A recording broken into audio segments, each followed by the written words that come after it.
Welcome to Peter and Ruffy's Football Show. We are live on PLZ Soccer's YouTube channel. Don't forget to hit the subscribe button, and if you hit the bell you'll get all the notifications on our unique video content, all the new stuff, the daily news service as well. And if you download the PLZ Soccer app, you will also have all the breaking news at your fingertips, as well as being able to watch your show at any time you so wish. We're live daily Monday to Friday from 4 o'clock. Alan Ruff and Tam McManus are here with me. Lots to discuss. It's West versus East because Hibs take on Rangers at Easter Road. Tomorrow it's Celtic against Hearts, and there's a few games on the Scottish Premiership card tonight that we are going to get our teeth into, as well as down south the Merseyside Derby to discuss. And we'll also, rather painfully, talk about Scotland's 8-0 hammering in the Women's World Cup qualifier last night in Spain. Hard to watch, I have to tell you, but nevertheless, still in with a chance in the playoff section there, second tucked in behind Spain.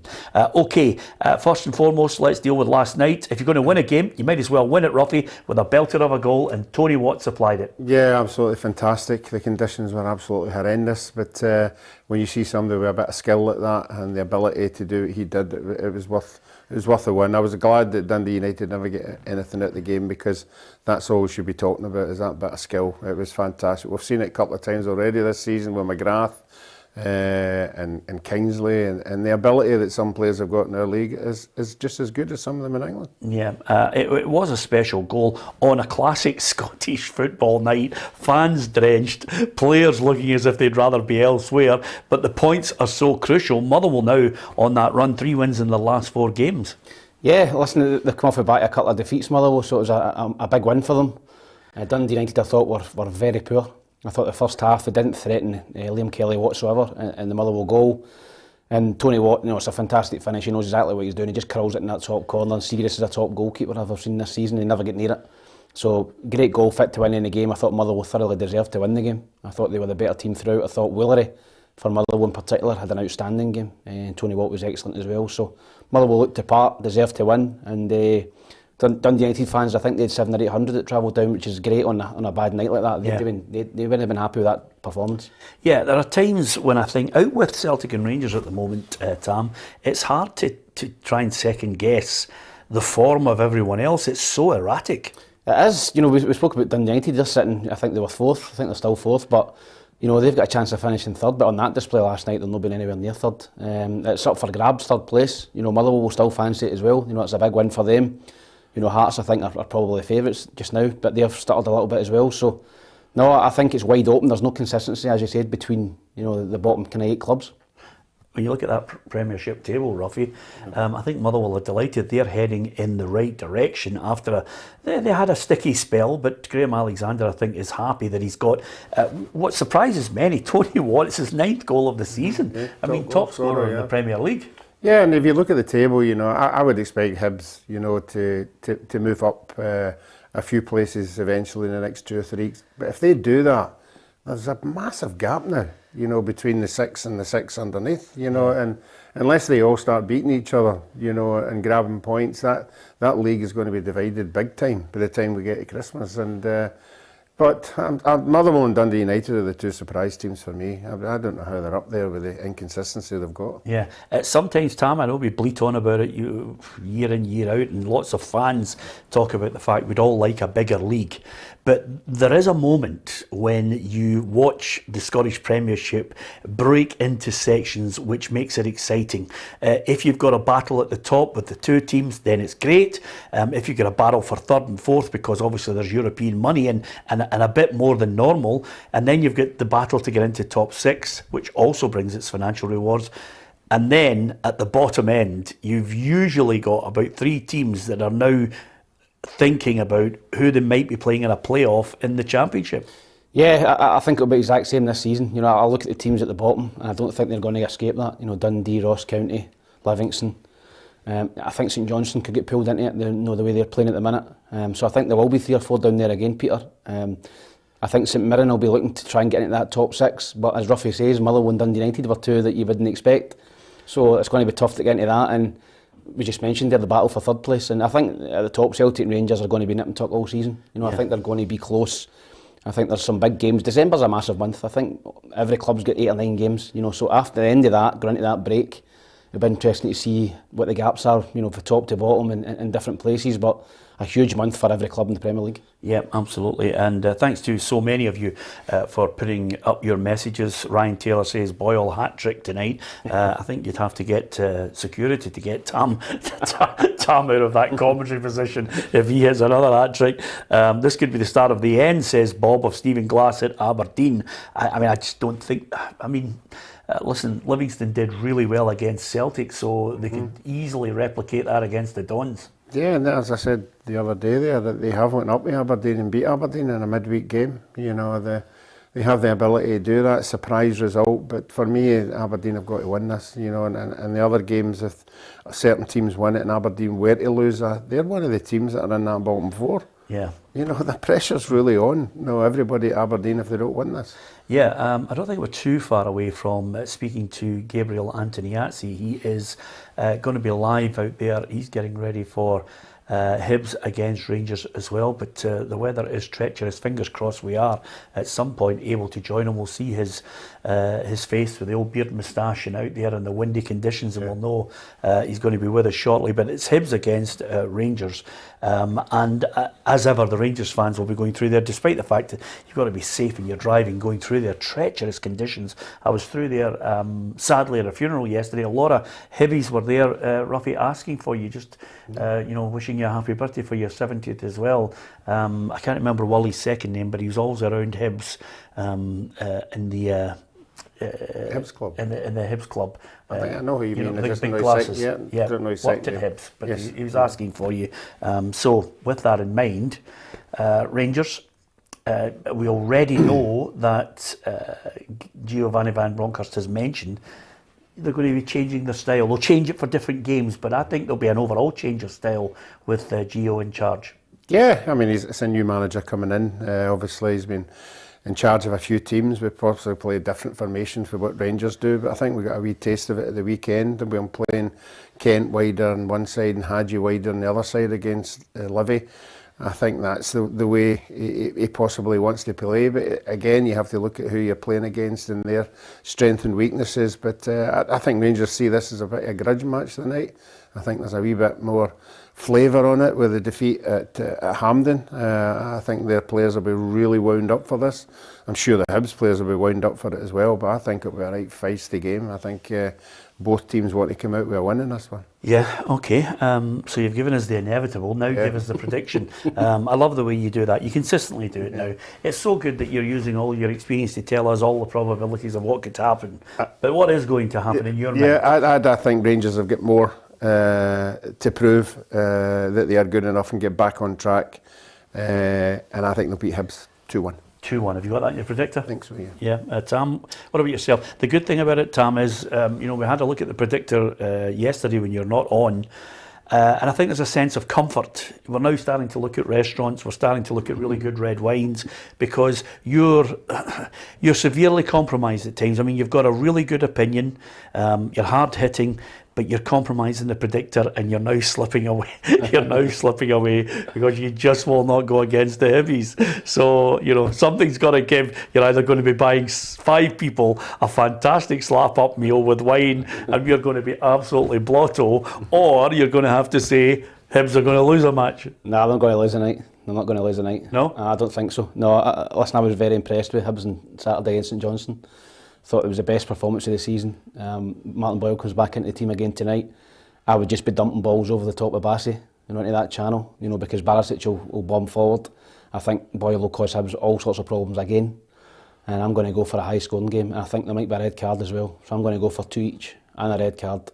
Oh, oof, what a feisty game it will be. I think yes, I agree with Ruffy. I think Rangers will be smarting big time for that semi-final. Yeah. You know, the way Hibs celebrated after it and all that, and some of the comments, I think Rangers will be severely fired up, and I think Hibs will as well. They're always fired up at Easter Road against Rangers. I know sometimes people do the spread betting when they're actually involved in the game, or they're sitting in their seat Tom, are you going to tell us who's getting the red I card? don't know. Somebody's getting one. No, somebody's getting one. I just think this will be a tousy game tonight. Yeah, I think the other element of this, Ruffy, apart from the fact that the weather's maybe calmed down, it's not as mental as it was yesterday.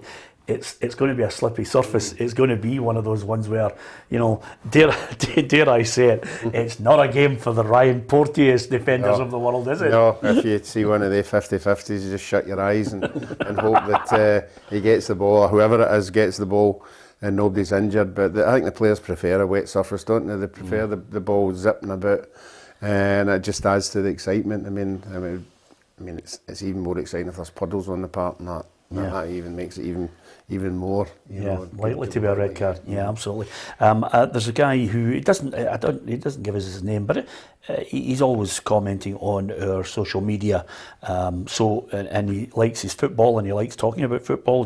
YouTube at times, our feed, you don't get the name, but eventually when the laws come in, Tam, we all get everybody's name. But and the name of the wee man says, if Tam is buying the wine, it'll probably be Buckfast. Now that, he's not have you ever tried Buckfast? I haven't actually. I'm not a wine drinker or a tonic wine drinker. I've never tried it, and I don't fancy it. I think you're being over complimentary suggesting it's a wine. It was actually used for medicinal purposes, Ruffy. Initially, it was just a small little cap of it, just to help people, primarily I think older people, and because it was so cheap, the mental heads decided that was the ideal weekend entertainment. Have you tried it? Yeah, I've tried it a long time ago. But somebody took it, obviously it's the monks that make it. Yes. And somebody come on our show and told us that there is a grade of Buckfast. Yeah. They're all numbered, up. What? Yeah, somebody came on our show and told us that. Yeah. But if it's no Buckfast, it's Landlick. Landlick was the rock gut stuff. Yeah. But there's a boy who used to drink Landlick, which isn't the same. And I said to him, why are you drinking that Landlick? And he says, it's not Landlick, it's Landlick. I have to say, one of my old mates, sadly no longer with us, but he used to go into the working men's club and he'd have it on the optic.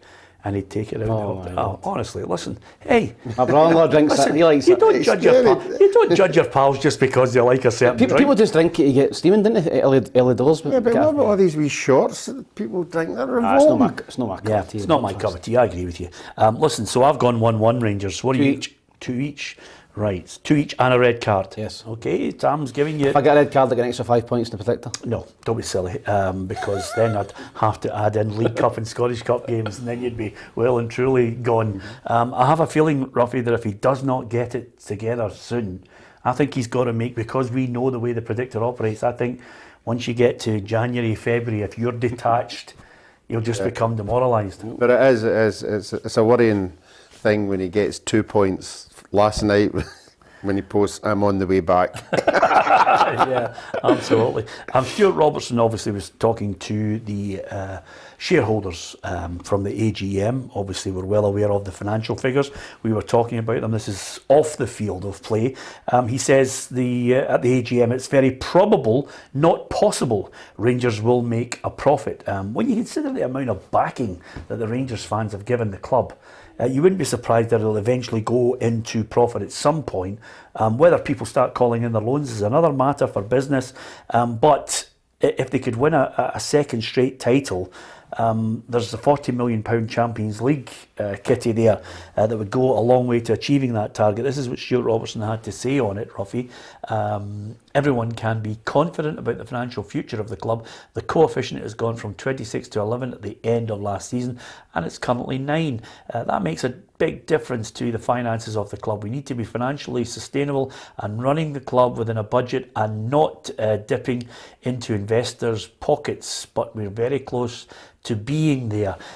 So I think the real intention for Rangers must be they've got to try and win that league to go straight in, because there could be a qualifier which could be harem scarum. You never know who you're going to get. No, that's it. That's the bottom line. End of story. Win the league. Don't win the league and you're in the same position as you are now. So they put everything into this one.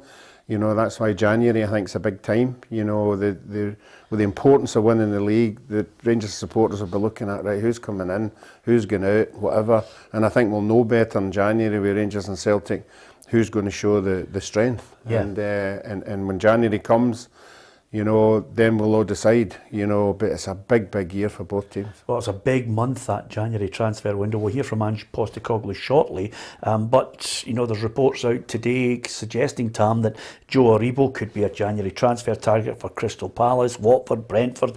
Joe Aribo is certainly looking the part at the moment. There's some times when I just think he's absolutely red hot, and then, you know, you get a 4 or 5 game burst where he's not the main man, but when he's in the mood, I think he's a really good player. I love his left peg. I think he's a good player. I think he's very good. He's like most kind of wingery type players. He's inconsistent.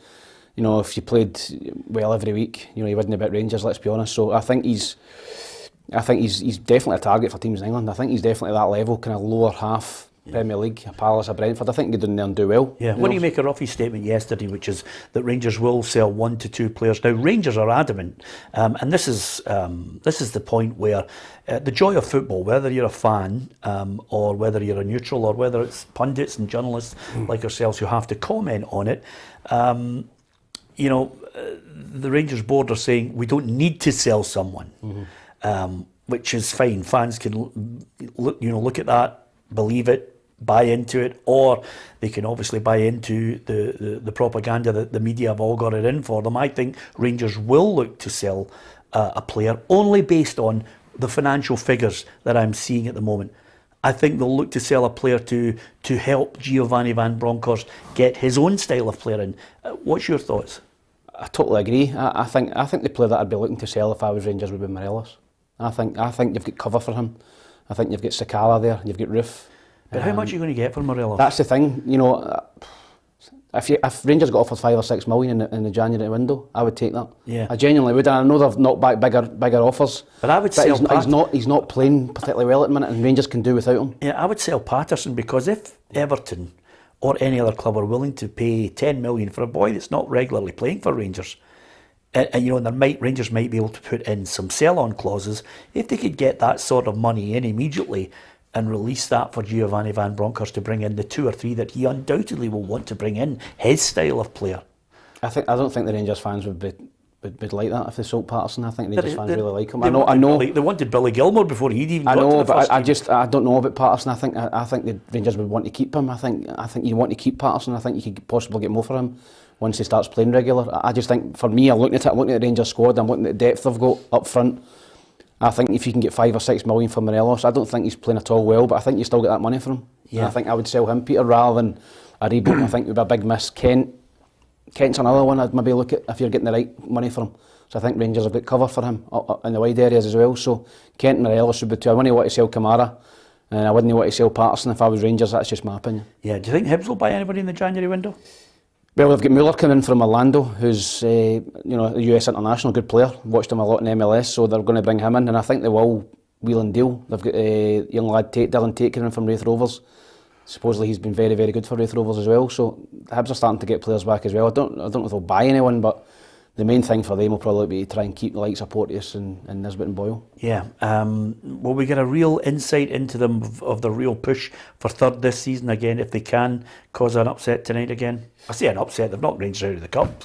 Hibs traditionally always do well against Rangers. Now, people will say they try hard, the Rangers fans don't like it, don't they? Hibs and Rangers is always a tight game. Yeah. But I just feel as if tonight, I think Hibs are starting to get a wee bit of mojo back. I thought they were excellent, as I said, at the weekend. And this is a very, very tough game for Rangers. It's a tough game for Hibs as well, but I think Hibs can definitely get something tonight. Yeah, Paul McGinn clearly feels as if Rangers will be on a mission at Easter Road for revenge. I'm sure they'll be out for some revenge, but just all the games we have against them seem to be dead tight, and it's just nice to be on the other side of the coin for a change. Much of a much. It's why would they change a lot? They've been pretty successful as of the last year and a half, or whatever. So I can't imagine them changing much, and as he can't change much with no window or whatever else. So I imagine it'll be much the same. Yeah, that was Paul McGinn. Well, he's made it there. He just gave me a wave about an hour and a half ago, Ruffy. So with the car that he has, I could see his feet running below it. He's got his selfie light on and as well. He's got to have his selfie light on because he's looking the business, and that looks like a wee bit of Burberry there. So you'll go down a storm in Easter Road if there's a fight afterwards, Gabs. That's why I'm here early. Just see any action. 3 hours before kickoff. Yeah, I mean, we think it's going to be a tasty game. Tam's predicted 2-2 and a red card, Gabs. 2-2 and a red card. I think I went for 2-1 in last night's predictions. But I was speaking to the Hibernian camp yesterday, of course. Paul McGinn, you just saw him. Manager Jack Ross as well. And it's a very confident Hibs camp. That's, of course, because they beat them 2 weeks ago in the League Cup. 3-1, Martin Boyle with a hat-trick. And Boyle does return this evening. He was missing at the weekend. A victory against St Johnstone. That was their first win in the league for 6 matches. They'd lost 5 in a row. So, yeah, a little bit of the mojo back, as Tam said. But interesting, he also said that Hibs typically do well against Rangers. Well, that game at Hampden 10 days ago was their first victory in 14 matches against the Gers of Ibrox Park. So they'll be fancying their chances tonight. Jack Ross said they do have that extra confidence after the victory, and it's a tangible result against Rangers after several tight games. But the Gers, will have certainly something to say about that. Yeah, I just wonder, Gabs, if Jack Ross was giving us a little insight into potentially the style of play, because they certainly looked dangerous with Martin Boyle through the middle against Rangers. Yeah, and that's the formation we expect them to go with again this evening. 3-5-2, they've been playing that over the last few weeks. And it allows you to get Boyle and Nisbet up top. There's no Boyle out wide. He's playing as a striker, and he can really hurt Rangers in behind. Connor Goldson, his form has certainly dipped over the last month, 6 weeks, and he'll be preying on him again. And what else the 3-5-2 does is it allows Ryan Porteous to be in the middle of the Hibs defence. He can spray the ball out. They have an extra centre-half in, which can protect them on the counter-attack. It lets them get Josh Doig and Chris Cadden, the 2 wing-backs, nice and high, get crosses in, especially Doig down that left-hand side. And they've got a solid midfield as well, with Joe Newell and Jake Doyle-Hayes in the middle. And don't forget Josh Campbell, the 21-year-old. He's really impressed, almost out of nowhere, and he got a new deal this morning. So congratulations to him. But yeah, we're expecting a 3-5-2 from Hibernian, and Boyle will be looking for more goals. Yeah, and the conditions through there, Gabs, I mean, it was treacherous last night, but what's it looking like in the capital? No, it's a lovely evening here. The sun has just set. That's why the selfie light's out. But it's about 4 degrees right now. The wind is starting to pick up. We're expecting it to be about 2 degrees by kickoff at 7:45. But hey, perfect night for a game. Yeah, absolutely. And Gab's even giving us the wind chill factor as well. I mean, he's so thorough, Ruffy. Wonderful. And the teeth whitening's coming on. Yeah, absolutely. Yeah, And well, he's got his teeth whitened because Methadone, mate. his teeth are whitened now because obviously he's young, free and single. That's right, he's yeah. out there. There's a few nightclubs. Horny man. I mean, honestly. You weren't meant to repeat that. I know. That was just at Ruffy's party. There's a few nightclubs I know in Edinburgh that will be a fantastic night out for you, Gabs, if only you had any friends. That's the biggest issue. I've got to be in at 8:30 in the morning as well. So, no. Nice and sensible this evening. Yeah, absolutely. Gabs, enjoy yourself. What a game. It's going to be fantastic there between Hibs and Rangers. Just before you go, Gabs, I've got to get your thoughts on, you were through in Edinburgh yesterday for the whole day talking to not only the Hibs camp, but Hearts, because Hearts will clearly go through tomorrow and fancy themselves having a go at Celtic. Yeah, I was speaking to Robin Nielsen and Liam Boyce of Hearts a little bit earlier yesterday. It's really interesting with the Jambos. They've almost come under the radar over the last few weeks. If they beat Celtic tomorrow, they'll leapfrog them into second place. And I know that we were giving it the chat earlier in the season that Hearts, Hibs, even Aberdeen early on could perhaps push the top 2, but that's really faded away over the last month or two. But if Hearts do win at Celtic Park, they'll be in second place.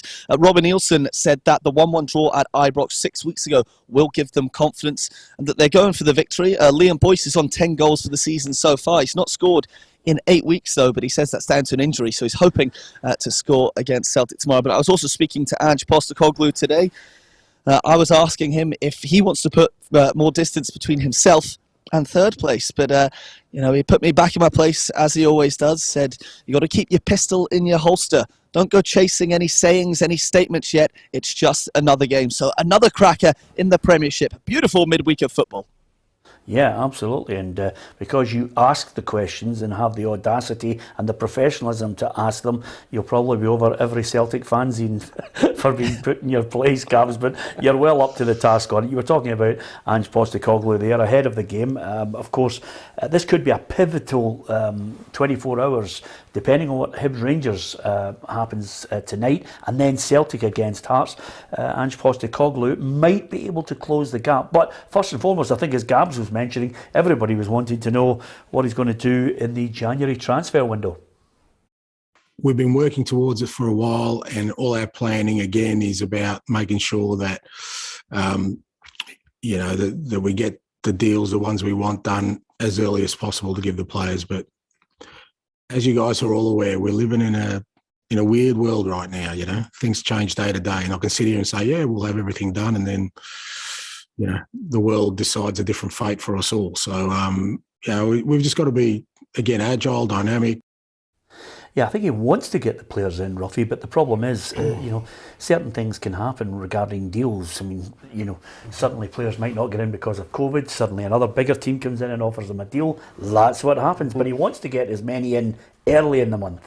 Yeah, well, I think the difference between Rangers and Celtic are Celtic have got players they want off the books. And the Celtic have got players, 3 or 4 players that they could, get off the book. If they get off the books, it'll give them money to delve into the market. And obviously, he's indicated he wants a couple of the Japanese boys. I'm sure he'll want others as well, But that's the difference between Rangers and Celtic. I think Celtic have the money if they need to, but I don't think they're going to overspend, as I said at the beginning of the show, with £10 million for Vickers because he's coming for England. I don't think they'll delve into that kind of market, but he certainly will have a lot of money to play with. Yeah, well, I mean, I can't see Cameron Carter-Vickers. I can see them going for another loan deal for someone then, because there's no way. I just wonder if they would think to themselves, well, I mean, we haven't heard anything about Christopher Jullien. It looked as if he was coming close to a first-team return, then nothing, a setback. And now you're wondering, will they be looking to someone else? Because there's no way they'll stump up 10 million.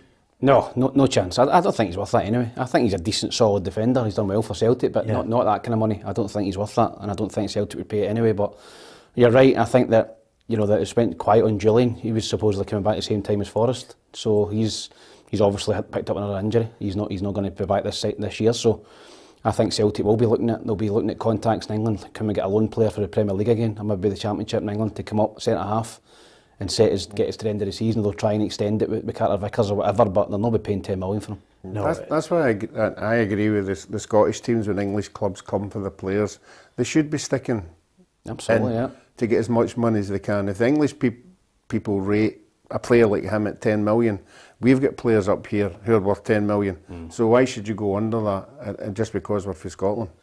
Yeah, it just depends if you can hold your nerve, and of course it always helps if you've got 2 or 3 clubs who are suddenly in the mix to get a certain player. But I think if Celtic have got money and they're looking at the Japanese players, which we obviously interviewed one of the American journalists who works in Japanese football, he certainly said the 2 players mentioned, Maeda and Hatate, would be welcome additions to that Celtic lineup, certainly would strengthen the starting 11. Now, over and above that, I think if you ask any Celtic fan, Tam, if they've got a spare 5 or 6 million, make sure you sign Jota. Yeah, I think that's got to be priority for Celtic. He's absolutely flying. He's banging goals in. He's playing. He's not just doing it. He's doing it again at the highest level in Europe. He's scoring goals against teams like Leverkusen and stuff like that. So I think he's been exceptional for Celtic. I think he's been the best player for Celtic this season. And they will be looking, as you said, if it's 6-7 million lying about in Celtic Park, every single Celtic supporter would be pleading for the Celtic board to go and sign him permanent. Yeah. When you look at the standard of the league itself, I think Celtic and Rangers will be sniffing about Porteous and Suter. It's a mention here from Stephen McNeil who said Suter or Porteous would certainly be on the radar for an inquiry. Do you buy into that? Yep, I think both are good enough. I genuinely do. I think Suter's a top player. I think he's had a lot of injuries, but he showed, with Scotland, You know, his ability was never in doubt, Suter. He just picked up bad injuries, he couldn't keep himself fit, unfortunately. Do you remember I mentioned that to you at the start of the season? Yep, you did. Laughed out of town on no, the show. you did, but he's had to get on the games, Peter. He had to play regular every week, and he's done that. He's in the Scotland team now, he's out of contract. I think it'd be mad for Celtic Rangers not to at least be inquiring about him. Is Suter better than Goulson? That's a good I think he's a better footballer. Well, the way things are going just now, the way Rangers are saying we're not going to pay over the odds for anybody, you know, so you have to presume that Goulson's wanting a good deal. So if you're looking at the deal he's wanting and you're looking what you can get for Suter, surely that's something you've got to look at. I think Suter's younger as well. I speak to a lot of Rangers fans who think Goulson's just trying to work his ticket. Yeah. You know? So what you would do is you would probably maybe take something for Goulson in January, a fee, try and sell him, and then pay that fee for Suter and bring him in on less money than Goulson. It makes good business sense for Rangers. There's Hearts fans throwing things at you right now, Tam, because Robbie Nielsen's adamant that they're not going to let him go. Of course, Liam Boyce, as Gabriel mentioned, was speaking yesterday as well, and he says this current Hearts squad certainly don't look at Rangers Celtic as invincible. They can get at them. When I was at Ross County, you're sort of going and they were like formidable, like winning every cup and stuff, and you would set up defensively just because you would be worried about the quality they have. But as I go back to say, the quality we have in our squad, we believe we can hurt anybody in the league. And sort of the Rangers match sort of showed it to me even more when in the first half. Obviously we were alright and they took a 1-0 lead, and I think for about 20-25 minutes the second half we were the better team and we probably should have scored from open play, but obviously Hulk's come up with an equaliser in the 90th minute, which helps. Yeah, I'm just looking here. I'm trying to think of the predictions that we've gone for with regards to Celtic against Hearts. I have gone for Celtic 2, Hearts 0. What about yourself? I think I've went for 2-1 to Celtic. I think Hearts will score. Yeah, Ruffy? The reason I went 2-0 Celtic is because if Hearts do come and have a go, I think that makes it easier for Celtic. I think teams go to Parkhead and sit in like Livy and Aberdeen. I don't think Hearts will have a go. Well, I think it'd be silly if they have a go, because if they have a go, it's going to be wide open, and I think Celtic's midfield and the three up front will kill them, and that's why I've went for 2-0. But if they sit in, it could be a different result altogether. Yeah, Ian Docherty says Suter is better than Goulson. It's all about opinions on this one. Patrick says Jota is a must. So he's a special talent, mark my words. Lots of people giving us their thoughts and what they think is going to happen with their favourite players in the transfer window. You can give us your thoughts. One man has been strutting his stuff, picking up man of the matches, our very own Charlie Adam. Not here today because he's going to be in that midfield trying to win. I'm not going to call it a derby against St Johnstone, but it's a nice wee bit of needle that seems to happen in the North East when Dundee and St Johnstone lock horns. That's their third win of the season when they defeated Motherwell, and I think it just gave a little bit of a respite for the pressure that was on James McPake. He needs wins badly now. Yeah, and another home game, you know, and the evidence is at Johnson. I mean, Tam saw them. They're not a force up front. You know, they don't have an out-and-out goal scorer, injured or off form or whatever. I just think the momentum's with Dundee at home, you know, and all the players we were talking about are on form now, and they must be lifted by that. So I went for Dundee, basically with the home form, and St Johnstone just went off the rails a wee bit. Yeah, I don't know what it is. I mean, I just can't put my finger on it. I've gone for Dundee to win 2-1 in this match. They could leapfrog St Johnstone in the league table if they get the win. And of course, St Johnstone with that late defeat to Hibs at the weekend. Callum Davison says they've got to get their act together. It's just getting that consistency for me. For us as a team, we need to be better defensively. We've been very good, albeit one game we were poor against Livingston. Apart from that, we've been really good defensively all season.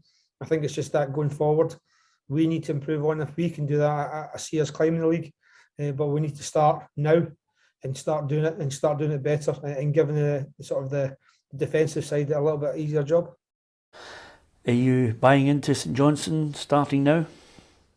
I just think they've struggled all the way from the start of the season. I don't know, some big European games, you know, I don't know if they're tired or whatever. I think the break will do them good. They seem to have been playing non-stop, St Johnstone, from the very early qualifiers, so I think Dundee will beat them tonight. I think Dundee 1-0. I think it'll be a tight game. I don't think St Johnstone will come and open up. I think they'll try and keep it tight. But I think Dundee have just got a wee bit extra and go for 1-0 to Dundee. Yeah, sometimes when you watch games, if it's an exciting team or there's one or two individuals that you think are well worth watching because they excite you, then you want to tune in. Aberdeen-Livingston is not one of those games, Ruffy. I have to say, all the excitement I had for the Dons at the start of the season has quickly disappeared. Yeah, well, they had their 2 results. Everybody went, okay, we'll let you off with what you've been producing, and then they're back to where they are again. And wins are the only way you can get them out of it, and I'm sure they'll not care how they're going to win tonight. A win, if it's 1-0 or whatever, you know, it needs to be a win. I think the supporters are now getting tested really to extreme, and they expect their team. They really expect their team to be, not only be in the top 6, but be challenging for 3rd and 4th. You know, and that's where they think this Aberdeen should be. So pressure's mounting week by week if they keep losing games. Yeah, well, Stephen Glass says the January transfer window, he expects a fair bit of pressure on himself with players being the target of other clubs. I don't expect, but it's what the phone can ring and there's big offers that come in for some of your players. So that's something that we can't control. Like we said, we can control being ready to pull the trigger on things to replace players if they go. You know where the danger spots are, obviously. There's a lot of people get linked with things. So you have to be ready. But there's a lot of our players that would be attractive to other clubs. Well, if there's a lot of players at Aberdeen who are attractive to other clubs, I'll be gobsmacked. They can't keep Waynes out of a close at the back end. The only player that I think they're going to be under real pressure, and I expect them to lose him, is Ryan Hedges. Yeah, I think Hedges will be, you know, he's been heavily linked with Blackburn. He's definitely, I played under Tony Mowbray at Hibs, he's definitely a Mowbray type player. He likes that flair, that wee bit of guile, number 10. So I'm not surprised that Big Tony's looking at him at Blackburn. But, you know, Ferguson, I think, will be attracting attention. But I was just looking this morning at Aberdeen's fixtures in December. It's a huge month for them. They've come through a very, very tough fixture list. Now they're going into on paper an easier fixture list. You know, they've got Livingston, I think, at home, St Mirren at home coming up, St Johnstone away, Dundee at home coming up. So they will be looking to pick up a lot of points in December. And if Aberdeen are still in the bottom 6 going into January, then I think Stephen will be under pressure at Aberdeen, because the fixture list they've got coming up is games that the supporters will be expecting them to go and take big points from. Yeah, so suddenly McManus just suggesting for the first time that I just think the fixtures in December, you maybe have it there, Peter. Oh, look, Livingston, St Mirren, St Johnstone, Hibs is a banker for 3 points, Dundee and Rangers, all the way. That's December for you. So it's Livy tonight, St Mirren, St Johnstone, Hibs, Dundee and Rangers, Ruffy. Yeah, you've got to look at 4 out of 6, haven't you? At least 4, maybe a draw in between there. Of the 4 that I'm saying they've got to win. 4 to win? Well, the 4 that you're saying, tonight's next game. 3 games. Yeah, you've got to say if Aberdeen are going to get themselves back to where they think they should be, they have to win these games. Do you know what? I think Aberdeen are going to struggle. I think they could be 5 or 6, unless they sort something out and Dave Cormack puts his hand in his pocket. They're mediocre. The thing is, as Ruffy says, their next 3 games, you know, they've got Livingston at home, St Mirren at home, and St Johnstone away. You know, and you're looking, as an Aberdeen supporter, you're looking at 7 points out of 9 minimum for that. Yeah. And if they take 3 points or 4 points, then it's going to, you know, the pressure's going to keep building, because you've got to win your home games at Pittodrie. You know, well, Bob's just said there, Glass's win percentage is 28%. I wouldn't contest that. I think it could be as low as that. Listen, he's well. I think he's well aware that it's not been good enough, but he's got a chance now to get a bit of momentum going. They've had a hard run, now they're into an easy run, and they've got to start picking up points, particularly at home. Yeah, I think one of our journalists, Craig, mentioned today in the office that out with Celtic and Rangers, I don't think any other club has managed to put together a run of 3 wins. Nothing more than 2. I mean, that's believable because of the erratic nature of some of the results we've witnessed, Ruffy. Yeah, and that's defeated the thing that I said at the beginning of the season, when I thought we were going to have a really, really competitive league, because Hearts and Hibs and Aberdeen have got themselves together, but the consistency's not there. I think when you get to the situation where you've got 21 points over the weekend and you were absolutely bladdered, I think you need to hit the buck fast, Ruffy, because then you could become one of the top pundits in the country. So I've got 2-0. All that said, I've got 2-0 Aberdeen, because that Livingston are, I don't know, just 3-1 defeat to Rangers at the weekend. Well beaten. Rangers score some great goals. I still think they'll be relegated.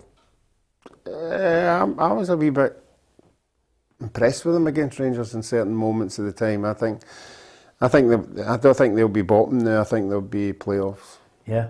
I think Aberdeen will win the night as well. Yeah. I think Aberdeen will win a very nervy game, 2-1. Okay, St Mirren are 7th in the table. No wins in the last 5 league games, which again surprises me, Ruffy, at times. I do like watching St Mirren. I think Jim Goodwin's a good manager. But they've won their last 4 games against Ross County, which I think will fill them with a bit of confidence. Yeah, I was impressed with them at the weekend. I thought Jim Goodwin's summing up the game at nothing each. They were the better side. They were creating the best chances. Craig Gordon had 2 or 3 excellent saves again, but Hearts got the goal at the right time, and obviously the free kick was a cracker. So on the evidence of what they did at Tynecastle, I'm going to go for them to be a home win. Yeah, and on this few occasions that I've seen Ross County this season, because I go and watch all the teams in the SPFL, the Premiership. Just away games? No, if they come down here. They've lost 4 out of the 5, but they do play good football. They do. Listen, I was impressed with them against Hibs last midweek. I thought they got some good players. Charles Regan Cook and Hungbo, 2 wingers. You know, so they play quite attacking football. I think their downfall is going to be number 9. Jordan White's a decent big player, but he's not going to get you 10 or 15. Harry Clark suspended, who's an excellent player on loan from Arsenal. So I'm agreeing with Ruffy. I think St Mirren have just got enough. I think at home, I think they'll go and scrape that 2-1. Okay, so give us your views. How do you think the Scottish Premiership will unfold over the next 2 nights? There's a couple of live games.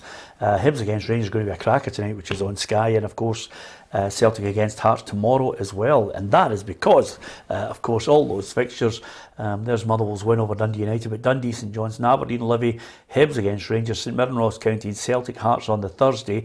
That's because every English Premier League game is on Amazon. You could watch any of the 10, Ruffy. So that's why Sky are now focusing this midweek on Scottish football. Yeah, I saw that. Is that a paying thing if you're on Amazon? You've got to have Amazon Prime. Have you got it? You don't need to. I think I've got it through one of my kids, I think.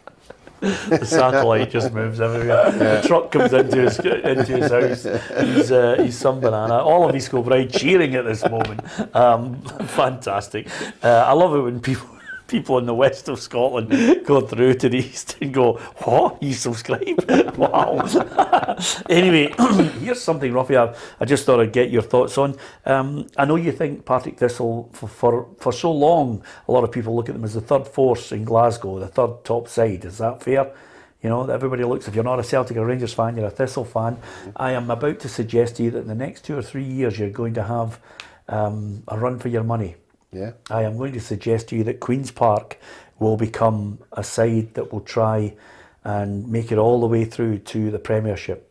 Yeah, well, they certainly have the people in the background, people with money. Obviously, Leanne Dempster there, you know, that and they're going about the right way. You know, the players that they're signing. You know, it's not always difficult to come through the leagues because we noticed how difficult it was to get out that one we were in, and the Championship's always a difficult one to get out.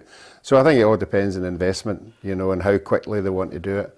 I have my doubts about their fan base, you know, how much could they generate with all the other teams like Rangers, Celtic, all the Glasgow teams, you know. I think our average is, if we're playing somebody's about 2,500, 3,000.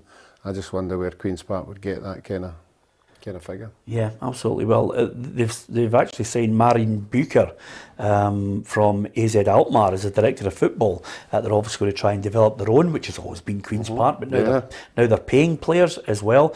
This with, of course, as you mentioned, Leanne Dempster. The good news is with Leanne at Queen's Park, they certainly won't be banning away fans from coming to the game. You know, that was just one of our moves that didn't quite come off, but I think they're going to be a force. Yeah, I do. That's a very ambitious statement from Queen's Park, you know, getting that fella in, you know, great CV in Holland.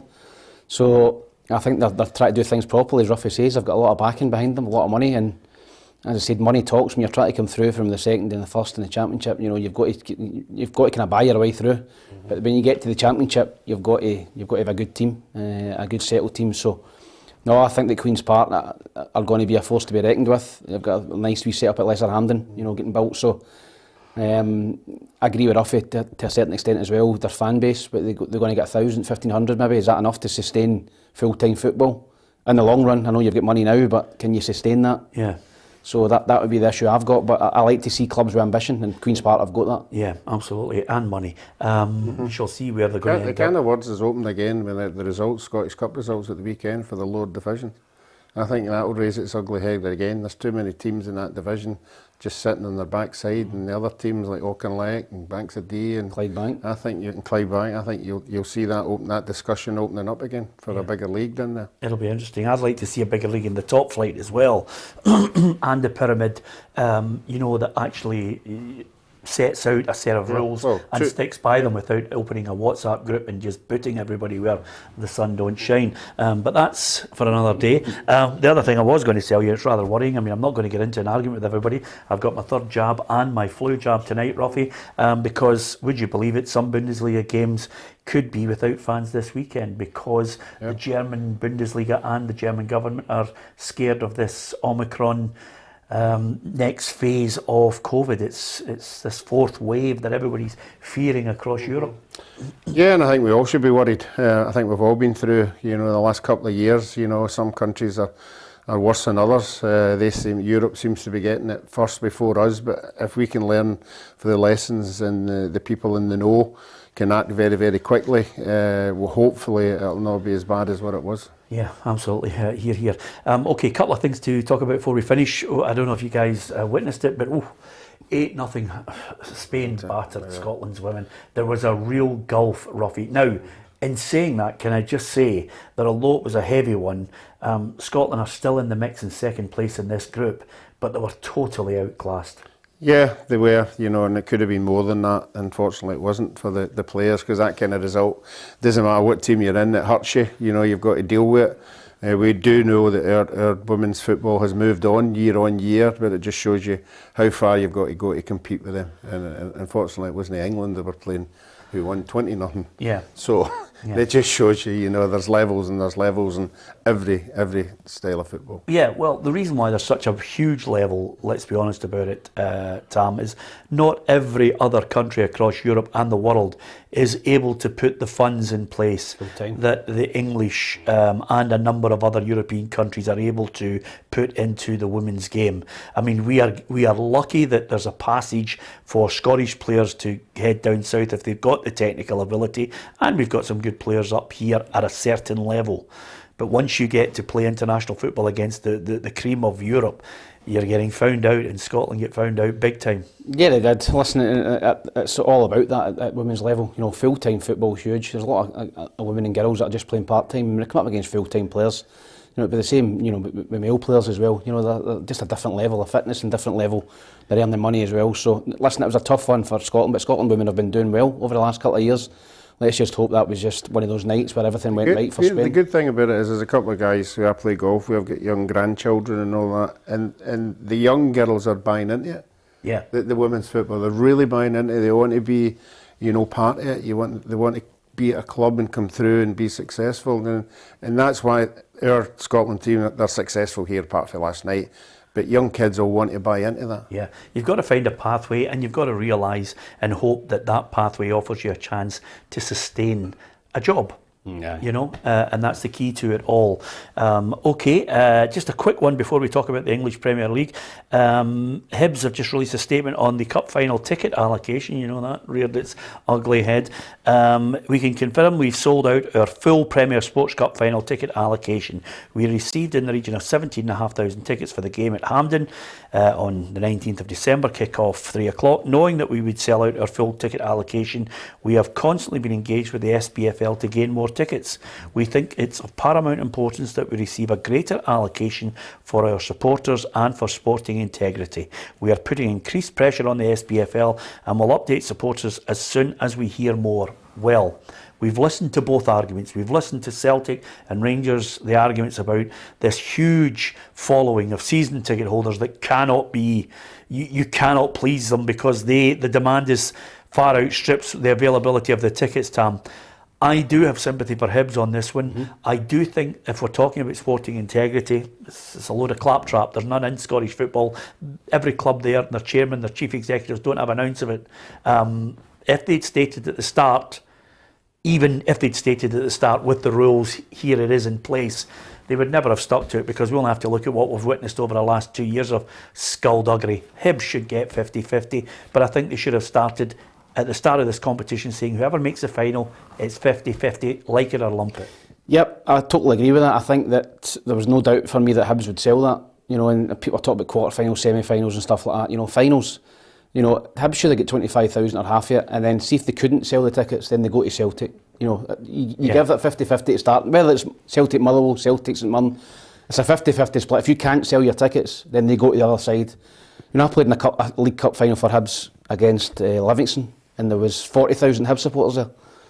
Unfortunately, we get beat, but that's what I'm saying. Hibs would have easily took 25,000 to Hampden, so I have got sympathy for them. Ian Docherty says Hibs are entitled to 50%. Absolutely, you're not going to get anybody disagreeing here on that one. Ruffy, I mean, is it? Yeah. I think it's unfair. No, it has to be in the rules at the start of the season. If you as you said, if it's there in black and white, then you just have to put up with it, whether you like it or not. Yeah, okay, there's English Premier League games tonight and tomorrow as well, some tasty ones as well. There was a time when Man United Arsenal would get everybody excited, but not as much at the moment. But we shall see. But the big one tonight is Everton against Liverpool. That is in among Southampton, Leicester, Wolves, Burnley, Watford, Chelsea, West Ham, Brighton and Aston Villa, Man City. Any thoughts on Steven Gerrard getting 3 wins out of 3 against the mighty Man City? What about the Merseyside Derby? Here's the two managers talking about it. To play football, for football you need a cool head, and we are still an emotional team, but you have to use the emotion in the right way, and that's the plan for tomorrow. Absolutely. A derby is always special, no, in every country, but here the passion. I live in the city, so I know what means that. The passion is massive, and then we know that it's really important for everyone. And that is the reason why I want to win. An interesting one. I wonder what reception he'll get from the Liverpool fans. Will be very good, isn't it? Yeah, I was just wondering the other day how many English Premiership clubs he can manage before he retires. he's running out. He's a good manager, Ruff. Yeah, all the players seem to love him, and the fans certainly love him at Newcastle. Yeah. So you know he's got a good personality, in the press conference he's good as well. And what about Tom's point there? I don't think they'll love him at Everton. I think you've got to. I think he's got to try and win them over. He started for me in a negative position. You know, Everton's a team, you know, obviously way back that you used to talk about all the players, you know, the good players, great players, and you don't hear anybody talking about Everton players now, who they've got, their signings. I think James derailed them a little bit with his petulance. Yeah, but I mean, they're not. They were a big side, you know, a way back, you know, but they're not anywhere near it now. No, absolutely not. But they've got some good players. I just fancy Liverpool to give them an absolute spanking tonight. Tam, I'm going for 3-1 Liverpool. I think Liverpool will beat them. I've not been impressed with Everton at all. I've seen Everton supporters giving their players abuse during the week there against Brentford at the weekend. And I think he's under pressure. Raf, I know he's under pressure because he's got about 100 million in the bank, but yeah. I think the Everton fans will be. He's on a sugary peg if they get pumped tonight. Yeah, I don't think it'll worry him. I think his house is fairly secure in He'll not be worrying about his mortgage, will he? Yeah, in the area he's living in at the moment. Listen, Ruffy, somebody, I think it was Bob, said that he was wondering if you had coached the Latvian female goalkeeper. He was wondering after England had spanked 20 past him. Bob's been very unkind to him. I have to say, if I had coached her, you know, I would have been, you know, telling her just to go home and just put her head in the blanket and just forget about it. Yeah. just one of the nights. For Ruffy, I could see the whole show disappearing in just a whole barrage of people complaining. But thankfully you redeemed yourself. Listen, talking about goalkeepers, Niall Kane, who's been with us quite a long time, Ruffy. I've got to mention Niall because, would you believe it, Niall said 3-0 Liverpool, but Niall also, he says he'll be switching between Arsenal, Man United and the Merseyside Derby, some cracking games in the English Premier League as well. Yeah, I mean, there's some great games in Scotland, Niall. Hopefully you're going to watch them too. Hibs Rangers tonight's going to be a belter. I'm going to be watching that one. But Niall was on social media. The Motherwell boys, superstar now. Well, I was going to say the Motherwell Football Club get right behind him because I spotted Niall in goals, and he looked as if he was, tasty as a goalkeeper. He was. I seen that. It was brilliant on Motherwell's social media. Niall, we didn't know he was a goalkeeper. No, we didn't. We didn't know. We seen him a couple of saves and that and different things. He's enjoying his football. He plays with the community, the Motherwell community. So fair play to you, Niall. Keep going, mate. And what age is he? I think Niall might be about 22, 23, maybe something like that. Yeah. You looking for a goalie? Yeah. Oh, no. Not at all. Well, to be fair, but I can't believe you said no. Colley's always asking for extra players at Partick Thistle. But yeah, Ruffy, Niall's been with us, I think. Oh, right, from the very time, start. 10 years easily. Yeah, fantastic. He's coming up for a testimonial. Hey, steady yourself, by the way. You might get an invite to the Christmas party if he's lucky, that's about it. But anyway, apart from anything else, absolutely fantastic. Thanks to the countless people who have posted messages. We embrace everybody. Listen, the other thing we would say is we like a bit of banter. There's good banter on there as well. If you're offended by anybody who's posted tasteless messages, just ban them. We ban as many as possible, but we've got lots of really good people on there who like to talk about their favourite players. They like to talk about their team, how they're performing. They can take criticism, and they can also give us an absolute battering as well, which we embrace. We're not easy. Oh, Niall's just said he's 30. Okay, it was a tough paper round, but Niall, don't tell anybody your age. You're 23. Anyway, apart from anything else, thanks to the countless people who have subscribed. More and more people joining the football family. I can tell you that coming up over the next few days, we're going to be giving away an Xbox One, which the reason why we're giving it away is because I think it's just going to be one of those fantastic things for Christmas for somebody. It's a nice wee pick-me-up. We'll come up with an idea for the competition, Ruffy. We'll give away an Xbox One. Yep, I'm sure there'll be a lot of young people out there and old people as well. Well, absolutely. For the benefit of yourself, an Xbox One is a gaming box. Okay, Ruffy, just thought I'd tell you. Not a tablet. It's like Monopoly, only you plug it in. Anyway, on that note, thanks to Tam. He's racing through now, wearing a red dress and a blonde wig as he heads towards Easter Road. And Ruffy and myself are certainly going to enjoy Hibs against Rangers tonight and the rest of the Scottish Premiership games. Whoever you support, thank you for giving us your support. Hit the subscribe button, hit the bell. You'll get all the notifications. And if you get a chance, there it's there. Download the PLZ Soccer app. It's got all the breaking football news, and you can actually post some messages to us or record them as well. If you record a message in there and we use it on the show, we're going to send you a little Christmas present. Can't say any fairer than that. Thanks for watching.